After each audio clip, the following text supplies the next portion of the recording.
Saya mengajak Anda untuk berpetualang dan melihat seperti apa surga, apa yang akan terjadi di sana, apa yang akan kita lakukan di sana. Tentunya tidak hanya dalam satu sesi ini, tetapi ini akan berkelanjutan sampai beberapa sesi berikutnya. Yang pertama, mari kita lihat pentingnya surga. Sekalipun surga jarang dibahas di gereja, seringkali kita mendengar firman tentang surga itu biasanya di rumah duka atau di ibadah pemakaman. Ya, itu pun tidak secara detail. Ya, hanya disebutkan kalau dia orang percaya dia masuk surga. Ya, jarang dibahas di dalam firman Tuhan di gereja. Namun saya mau katakan kata surga ini cukup populer di dalam kebudayaan kita, apalagi saat kampanye politik, khususnya di Indonesia ataupun di provinsi kita tercinta DKI Jakarta. Itu selalu didengungkan tentang surga, seolah-olah pilihan politik kita mempengaruhi rumah masa depan kita. Jadi surga ini sangat populer di dalam kebudayaan kita. Banyak orang tertarik membicarakan surga, tetapi justru orang Kristen jarang membahasnya secara detail. Karena itu saya mau mengajak Anda sekali lagi untuk menggali tentang surga. Karena di dalam Alkitab surga disebutkan lebih dari 500 kali, tepatnya 582 kali kata surga itu muncul di dalam Alkitab. Perjanjian Lama menyebutkannya sebagai tempat yang sangat tinggi. Perjanjian Baru memakai kata untuk menggambarkan surga, yaitu kata yang dipakai sebagai nama planet, yaitu Uranus. Arti kata surga adalah sesuatu yang tinggi sekali dan mulia. Jadi surga adalah tempat yang sangat tinggi dan sangat mulia. Betapa pentingnya surga, sehingga berulang kali disebut di dalam Alkitab. Bahkan saking Tuhan kepengennya kita semua masuk surga, kata surga itu jauh lebih sering muncul dibandingkan kata neraka. Neraka hanya beberapa kali saja, hanya puluhan kali saja, tetapi surga ratusan kali. Kalau kita tidak pernah merenungkan atau tidak ada kerinduan untuk tinggal di surga, artinya kita sudah menjadi manusia yang terlalu duniawi. Atau mungkin alasan kedua, kita takut mati. Iya, sebagai orang Kristen kita tidak boleh takut mati, karena begitu orang Kristen mati, matinya orang Kristen itu sama dengan tidur. Hanya tidur sesaat, tubuhnya tinggal di hotel sampai nanti dibangkitkan pada hari pengangkatan, dan kita akan tinggal bersama-sama dengan Yesus, dengan Bapa di sorga. Kalau Anda orang percaya yang benar-benar telah diselamatkan, Anda pasti menganggap surga itu penting. Karena di dalam 1 Yohanes 2 ayat yang ke-15, mari kita lihat di sana apa yang dituliskan oleh Rasul Kasih ini. 1 Yohanes 2 ayat 15, janganlah kamu mengasihi dunia dan apa yang ada di dalamnya. Jikalau orang mengasihi dunia, maka kasih akan Bapa tidak ada di dalam orang itu. Pertanyaannya dalam kehidupan kita, apakah dari hari ke hari, dari waktu ke waktu, hidup kita ini apakah kita semakin surgawi atau semakin duniawi? Itulah cara kita mengecek apakah kita sudah pasti selamat. Karena orang yang hidup di dalam keselamatan oleh Yesus Kristus, hasrat hatinya, keinginan hatinya akan semakin diselaraskan dengan keinginan Bapa di surga. Semakin selaras dengan kehendak Tuhan, kita akan semakin serupa dan segambar dengan Yesus. Bukan semakin mencintai dunia. Kalau Anda mengatakan diri Anda orang percaya, orang Kristen, tetapi kehidupan Anda masih duniawi, kehidupan Anda masih kedagingan, Anda perlu cek apakah benar Anda sudah hidup di dalam keselamatan oleh Yesus Kristus. Surga sangat penting. Tuhan mau kita mengetahuinya, kita mempelajarinya, supaya kita siap satu hari nanti kita masuk ke sana. Memang kita tidak akan tahu hari ini dengan sempurna seperti apa surga itu, tetapi minimal kita sudah membangun appetite kita. Kalau kita sudah, biasanya kalau saya di kantor mau pulang dari kantor, saya selalu tanya sama istri saya, makan malam apa? Kenapa saya tanya? Supaya saya bisa membangun appetite saya. Saya bisa membangun, wah, ini makanan yang aku suka. Wah, saya jadi sukacita, saya jadi senang, saya jadi pengen cepat pulang, saudara.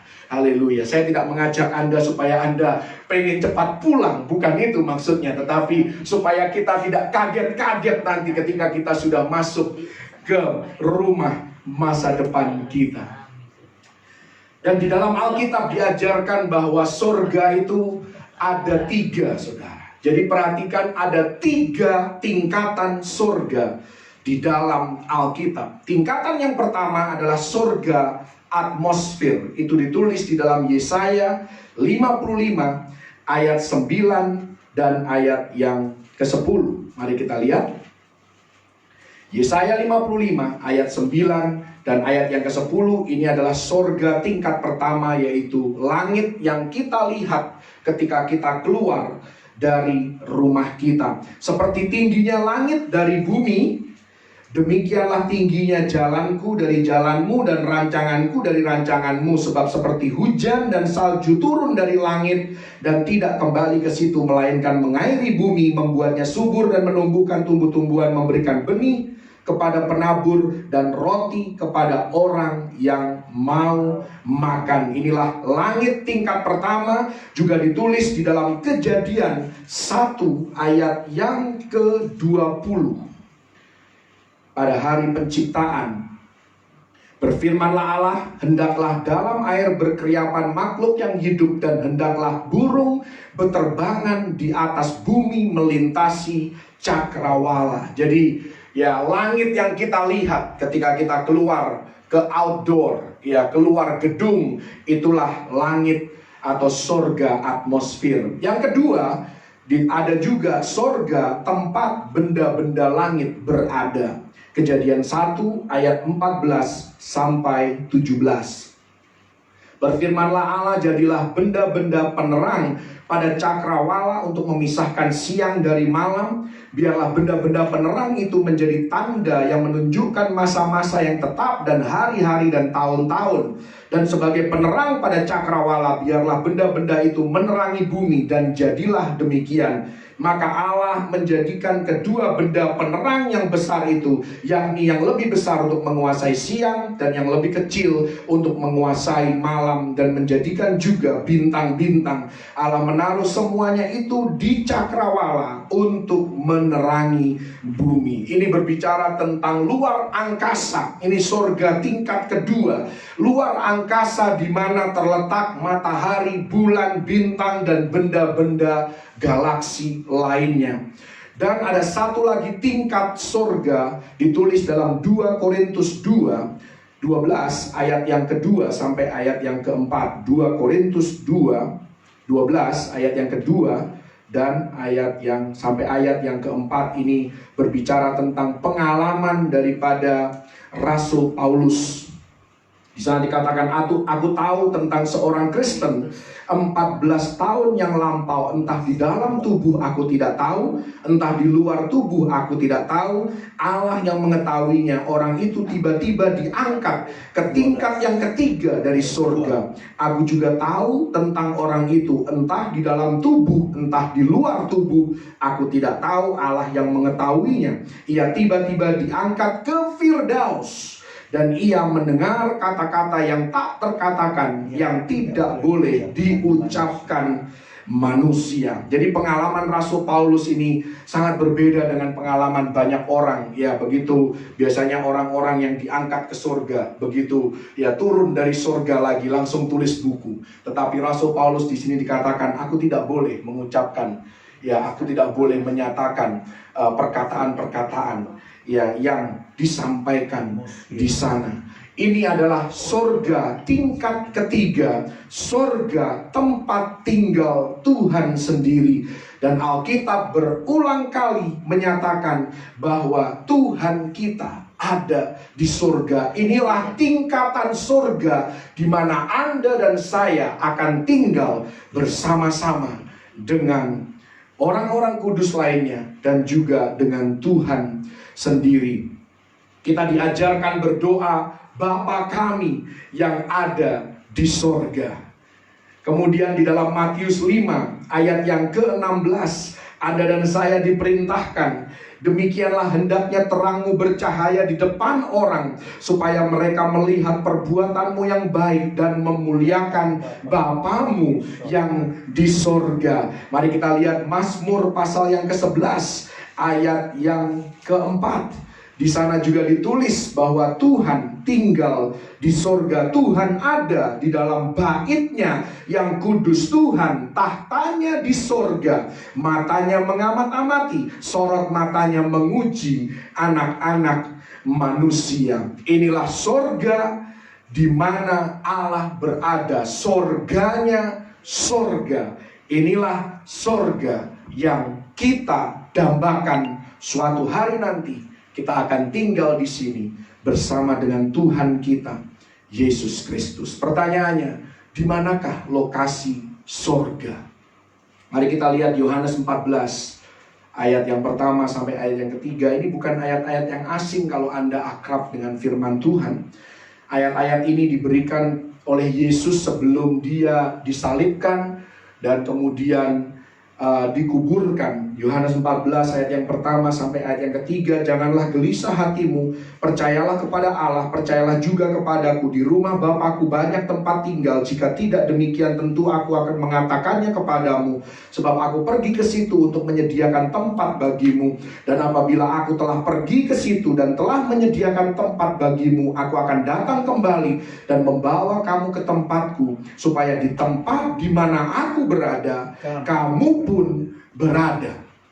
Konteks daripada ayat-ayat ini, kita semua tahu bahwa ketika Yesus menyatakannya kepada murid-muridnya, Dia dan mereka semua ada di dalam satu situasi. Ya, Yesus sedang memberitahukan apa yang akan segera terjadi. Dan para muridnya dipenuhi dengan kegelisahan, dipenuhi dengan ketakutan, dipenuhi dengan berbagai pertanyaan. Yang lalu Yesus memberikan kebenaran ini tentang sorga. Anda bisa bayangkan bahwa ini adalah momen-momen terakhir Yesus hidup dan melayani di muka bumi. Dan apa yang Yesus katakan dengan mengetahui bahwa hidup para muridnya akan segera berubah total. Mereka akan menjalani masa-masa yang penuh dengan kesukaran, masa-masa yang penuh dengan penderitaan. Itu yang akan mereka alami sejak hari itu. Dan apa yang Yesus berikan, apa yang Yesus bekali kepada mereka. Kita kadang terlalu mudah untuk menghakimi daripada murid Yesus. Tetapi saya mau katakan, mereka mengalaminya secara langsung. Sedangkan Anda dan saya itu sekedar membaca dari kisah sejarah. Kita hanya melihatnya sebagai catatan sejarah. Sedangkan mereka benar-benar mengalaminya. Artinya adalah pesan tentang surga ini sangat-sangat penting. Saking pentingnya, Yesus pun sebelum Dia meninggalkan para murid dan Dia kembali kepada Bapaknya di sorga, Dia memberikan message, Dia memberikan pesan tentang surga. Ini pun ya menjadi satu dasar kenapa ya saya kepingin membagikan ini. Karena hari-hari ini bukanlah hari yang mudah untuk dilewati. Ya, banyak orang yang mengalami krisis, banyak orang yang mengalami ya penderitaan dan juga berbagai masalah di dalam kehidupannya. Saya mau katakan, pesan tentang surga bukanlah tidak penting. Ya, kalau hal itu tidak penting, tidak mungkin Yesus menyampaikannya pada malam terakhir sebelum Dia disalibkan. Dan kita tahu di ayat yang kelima dari Yohanes 14 bahwa salah satu murid Yesus yang namanya Thomas, dia kebingungan. Kata Thomas kepadanya, "Tuhan, Kami tidak tahu kemana Engkau pergi. Jadi bagaimana kami tahu jalan ke situ?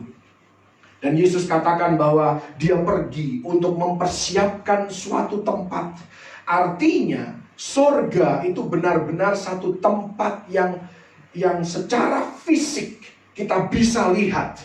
Ini bukan tempat yang bersifat rohani, ini bukan sekedar fantasi, tetapi surga adalah tempat yang real, tempat yang punya struktur, yang ada bentuk bangunannya. Dan kita sudah belajar hal itu, kita sudah melihat keindahan surga yang diciptakan oleh Tuhan bagi Anda dan saya, orang-orang yang percaya dan berharap hanya kepada Dia. Surga seringkali digambarkan sebagai suatu tanah air, suatu negara, atau sebuah kota. Kita tahu suatu negara atau sebuah kota, di sana ada penduduknya, di sana ada marketplace, di sana ada berbagai kegiatan yang dilakukan oleh penduduk yang tinggal di sana. Terkadang surga digambarkan sebagai sebuah kerajaan. Kita tahu di dalam kerajaan ada pemerintahan, ada struktur organisasi, ada prosedur, ada protokoler,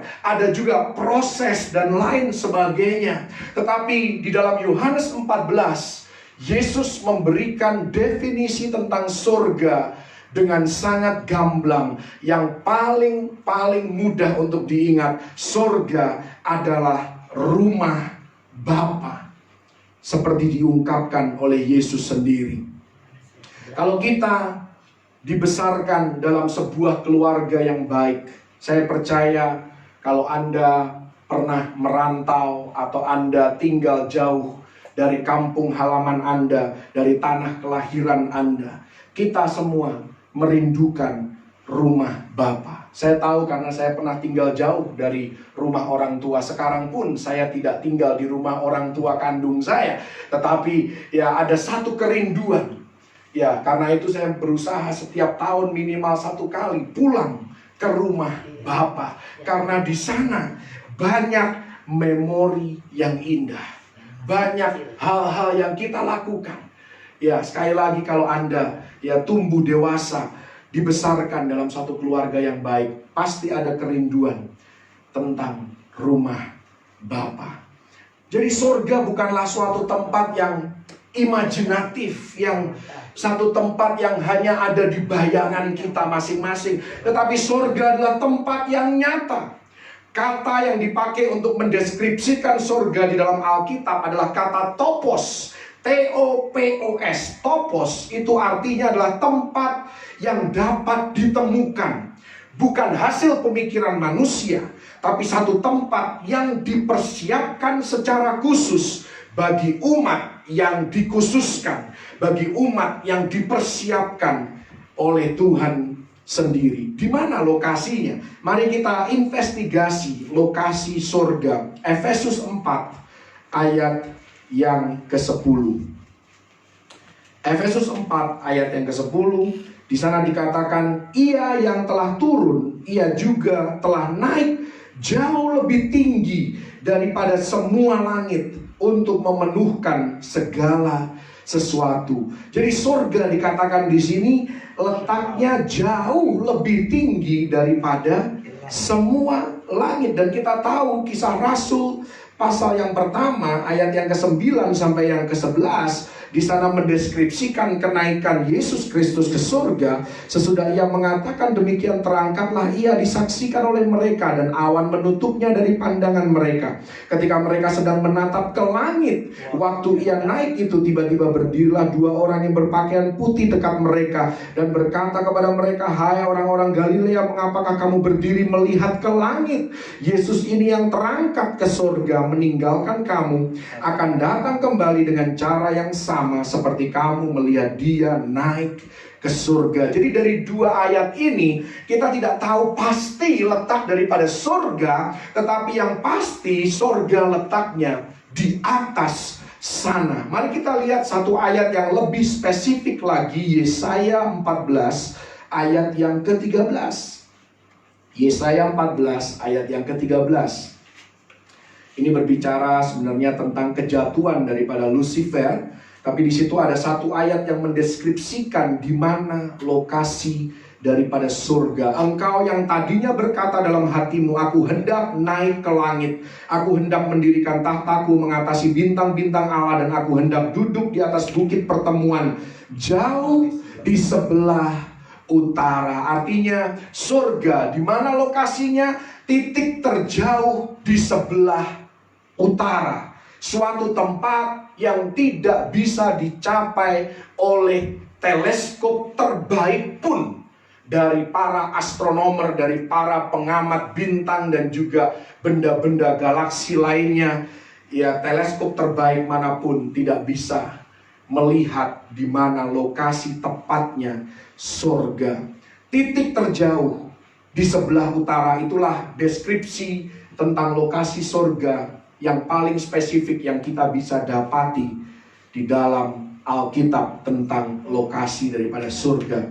Dan sering dikatakan bahwa surga adalah tempat yang begitu luar biasa sehingga pikiran kita tidak dapat memahaminya. Tetapi itu tidak sepenuhnya benar. Mari kita lihat di dalam 1 Korintus 2. Ini ayat yang sering kita nyanyikan juga dalam sebuah lagu, 1 Korintus 2 ayat yang ke-9. Tetapi seperti ada tertulis, apa yang tidak pernah dilihat oleh mata dan tidak pernah didengar oleh telinga dan yang tidak pernah timbul di dalam hati manusia, semua yang disediakan Allah untuk mereka yang mengasihi Dia. Jadi seolah-olah ketika berbicara tentang surga itu dimasukkan di dalam kategori ayat yang ke-9 ini. Dan kita simpulkan bahwa kita tidak bisa mendeskripsikan surga. Kita tidak tahu apa-apa tentang surga. Tetapi perhatikan ayat yang ke-10. Di sana dikatakan, karena kepada kita Allah telah menyatakannya oleh Roh. Jadi apa yang tidak pernah dilihat oleh mata, yang tidak pernah didengar oleh telinga, tidak pernah timbul di dalam hati manusia itu tadi, ternyata bagi orang-orang percaya, bagi orang-orang yang mengandalkan Tuhan, Dia telah menyatakannya oleh Roh. Sebab Roh menyelidiki segala sesuatu, bahkan hal-hal yang tersembunyi dalam diri Allah. Jadi tentang surga ini pun Tuhan sudah menyatakannya. Banyak sekali yang dinyatakan tentang surga. Dan kalau saja kita memahami surga yang diungkapkan oleh Alkitab, maka kita akan mempunyai satu kerinduan yang sangat mendalam untuk tinggal di sana. Dan hal itu akan berdampak kepada cara hidup kita, pada perhatian kita, pada proses pemikiran kita. Dan saya mau katakan, kalau kita benar-benar mengerti dan hidup dengan perspektif akan kekekalan, kita tidak akan mudah terjerat dengan hal-hal duniawi yang fana. Hari-hari ini banyak orang terjerat dengan harta, tahta, wanita, ya, muncul lagi prostitusi, artis dan lain sebagainya. Karena banyak orang terjerat dengan kehidupan duniawi. Kita harus menjadi umat yang semakin hari harus semakin surgawi dan bukan duniawi. Itu menunjukkan bahwa kita benar-benar orang yang sudah diselamatkan dan kita hidup di dalam keselamatan oleh Yesus Kristus. Bagian yang keempat, hari ini kita akan belajar berharganya surga. Jadi kita sudah belajar tentang pentingnya surga. Kemudian kita sudah melihat tingkatan surga. Kita juga tadi barusan menyelidiki tentang lokasi surga. Dan bagian keempat dan terakhir untuk sesi kali ini, berharganya surga. Kenapa surga begitu berharga? Karena surga mencakup segala sesuatu yang penting dan segala sesuatu yang berarti bagi para pengikut Kristus. Surga ini merupakan topik yang sangat-sangat penting bagi orang Kristen beberapa abad pertama sejak kelahiran gereja. Tetapi untuk satu alasan dan alasan yang lain, ya, bertambahnya abad, makin luntur ya pembicaraan atau diskusi pembahasan tentang surga. Karena itu biar pengajaran ini boleh menimbulkan lagi cinta kita, kerinduan kita tentang rumah masa depan kita. Yang pertama, kenapa surga itu berharga? Karena penebus kita tinggal di surga. Ibrani 9 ayat yang ke-24. Karena penebus kita ada di surga.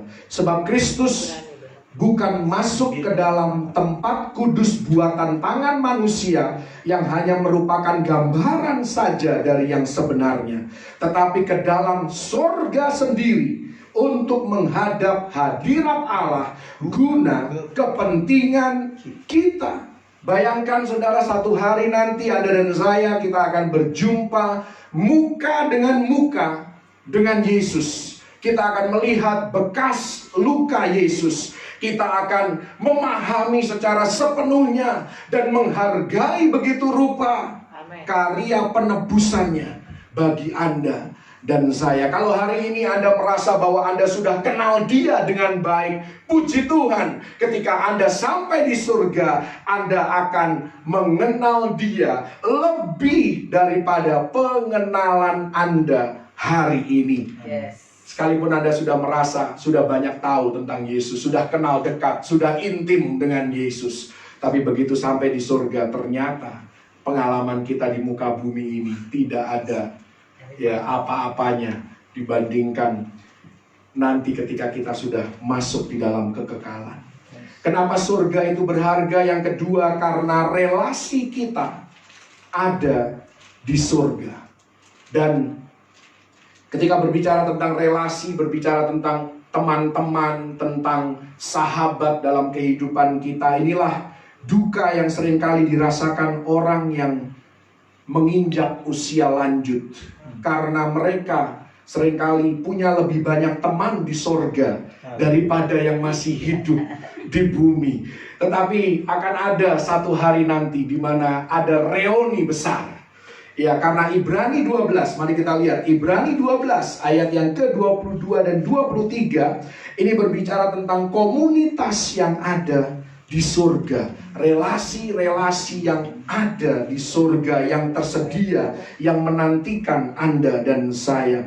Tetapi kamu sudah datang ke Bukit Sion, ke kota Allah yang hidup, Yerusalem surgawi, dan kepada beribu-ribu malaikat suatu kumpulan yang meriah, dan kepada jemaat anak-anak sulung yang namanya terdaftar di surga, dan kepada Allah yang menghakimi semua orang, dan kepada roh-roh orang yang benar yang telah menjadi sempurna. Inilah relasi kita di surga. Di sana ada Allah sendiri, di sana ada jemaat anak-anak sulung, berbicara tentang orang-orang Kristen, orang-orang kudus lainnya yang namanya terdaftar di surga. Kita juga akan bersekutu dengan roh-roh orang yang benar yang telah menjadi sempurna. Siapa orang-orang benar yang telah menjadi sempurna? Ini adalah orang-orang kudus yang hidup di zaman perjanjian lama. Dan di sana yang luar biasa adalah kita akan mengenali anggota keluarga kita. Haleluya. Haleluya. Kita akan reuni besar-besaran di sana, saudara. Karena itu betapa berharganya surga. Karena relasi kita ada di surga. Kenapa surga itu begitu berharga? Yang ketiga, karena warisan kita ada di surga. 1 Petrus 1 ayat yang ketiga dan ayat yang keempat. 1 Petrus 1 ayat yang ketiga dan ayat yang keempat. Terpujilah Allah dan Bapa Tuhan kita Yesus Kristus, yang karena rahmat-Nya yang besar telah melahirkan kita kembali oleh kebangkitan Yesus Kristus dari antara orang mati kepada suatu hidup yang penuh pengharapan, untuk menerima suatu bagian yang tidak dapat binasa, yang tidak dapat cemar, dan yang tidak dapat layu, yang tersimpan di sorga bagi kamu. Jadi ketika kita menjadi orang Kristen, Allah menjadi Bapa kita. Dan bukan saja itu, karena Allah adalah Bapa kita, maka Dia menjadikan Anda dan saya bukan saja anak, tetapi ahli waris. Dan warisan kita tersimpan bagi kita di sorga dan tidak akan rusak oleh apapun. Haleluya. Yang keempat, Roma 8 warisan. iya. Yang keempat, kenapa surga itu berharga? karena tempat tinggal dan kewargaan kita ada di sorga. Ini ditulis di dalam Filipi pasal yang ketiga ayat yang ke-20. Di sana dikatakan, karena kewargaan kita adalah di dalam surga, dan dari situ juga kita menantikan Tuhan Yesus Kristus sebagai juru selamat. Jadi bumi ini bukanlah tempat tinggal kita yang sebenarnya. Kita hidup pakai visa di bumi ini, saudara. Dan visa itu ada tanggal expirednya. Haleluya. Dan kita wajib sebagai warga negara surga yang baik, kita wajib berusaha untuk hidup dengan cara yang tidak mencemarkan nama baik tanah air kita yang sebenarnya. Seperti beberapa waktu yang lalu ketika terjadi demo besar-besaran di Amerika, ternyata ada satu orang keturunan Indonesia yang dengan penuh kebanggaan menunjukkan tatonya di dalam proses dia ikut demo yang berakhir anarkis. Artinya apa? Orang itu sedang bukan saja dia mempermalukan diri sendiri, dia juga mempermalukan tanah kelahirannya, asal usulnya, karena di situ ada nama Indonesia disebut, saudara. Dia ini berasal dari Indonesia, artinya dia bukan warga negara yang baik, sekalipun mungkin dia sudah menjadi warga negara Amerika, tetapi dia tidak menjadi representatif bagi Indonesia yang baik. Demikian juga Anda dan saya. Kalau Anda dan saya sudah dipilih, ditentukan, ditetapkan menjadi warga negara surga, kewargaan kita ada di surga, kita wajib untuk menjaga nama baik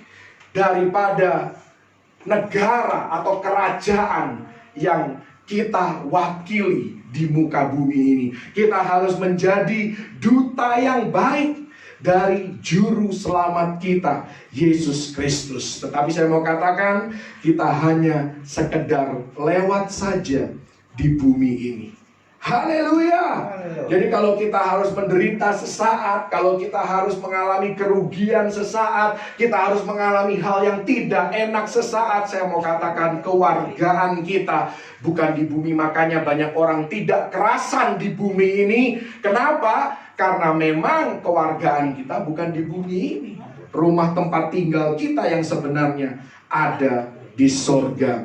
Karena itu dikatakan di dalam Kolose 3 ayat yang pertama dan ayat yang kedua, Rasul Paulus memerintahkan kepada Anda dan saya, karena itu kalau kamu dibangkitkan bersama dengan Kristus, carilah perkara yang di atas, di mana Kristus ada, duduk di sebelah kanan Allah. Pikirkanlah perkara yang di atas, bukan yang di bumi. Saya mau katakan, ayat ini bukan saran, tetapi ayat ini adalah perintah.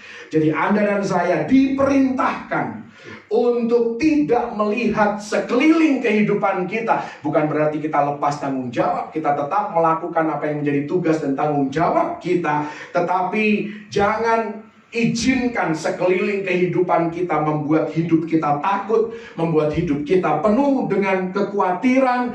Yang harus kita lakukan di dalam menjalani hidup yang sulit ini adalah senantiasa menengadah ke atas, karena dari sanalah datang pertolongan Anda dan saya. Ingat bahwa kita warga negara surga, dan suatu hari nanti kita akan kembali ke tanah air kita dan tinggal bersama-sama dengan Yesus. Amin.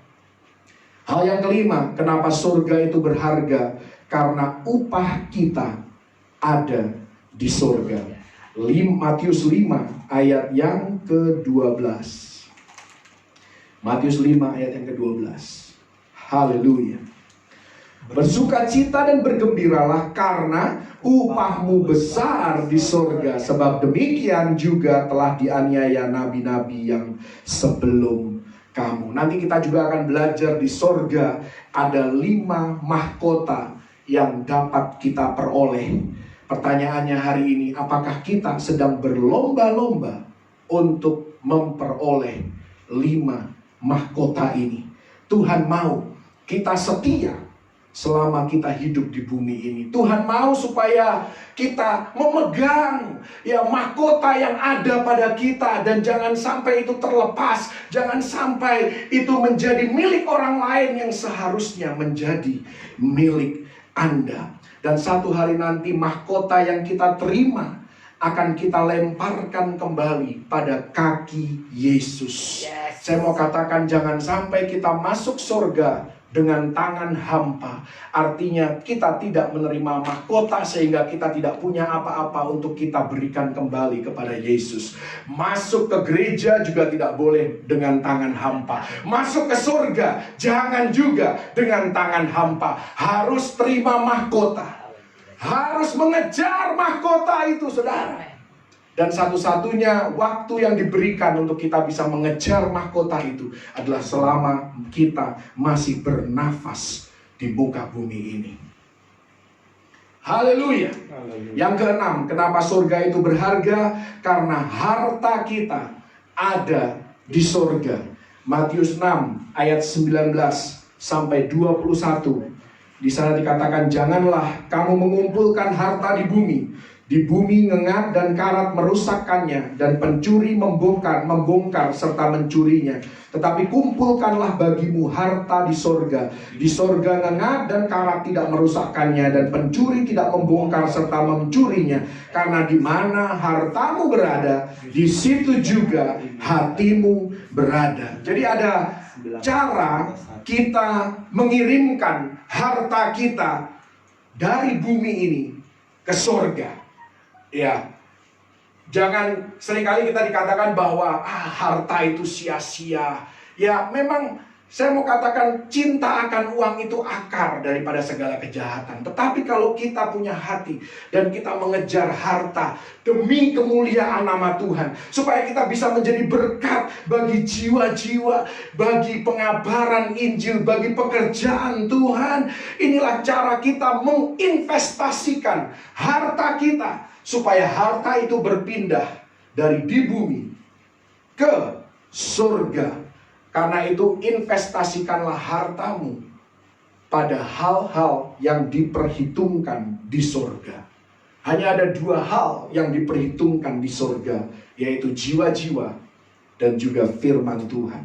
Jadi kalau Anda dan saya kepengen punya saham di surga, investasikan talenta Anda.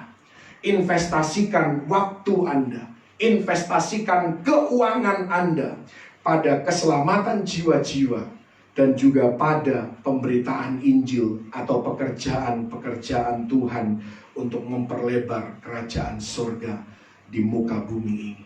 Karena itulah satu-satunya investasi yang hasilnya akan kita lihat dan diperhitungkan di surga.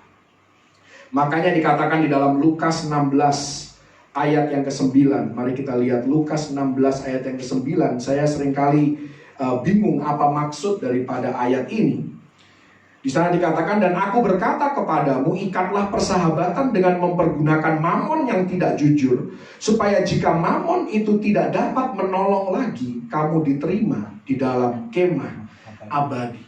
Setelah saya renungkan dan saya mendalami ayat ini artinya gunakan harta kita untuk membawa orang semakin dekat kepada Tuhan.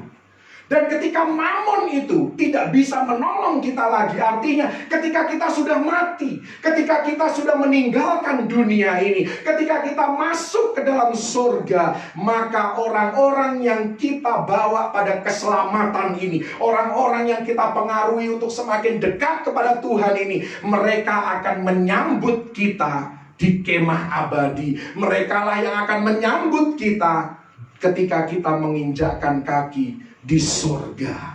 Jadi gunakan mamon yang tidak jujur itu, gunakan keuangan kita, gunakan talenta, karunia. Ya, ini adalah harta dalam kehidupan kita yang Tuhan percayakan. Gunakan untuk membawa keselamatan jiwa-jiwa, untuk membawa orang semakin dekat kepada Tuhan. Yang ketujuh dan yang terakhir, kenapa surga itu berharga? Karena reservasi kita ada di surga. Kita sudah booking tempat di surga. Wahyu 21 ayat yang ke-27.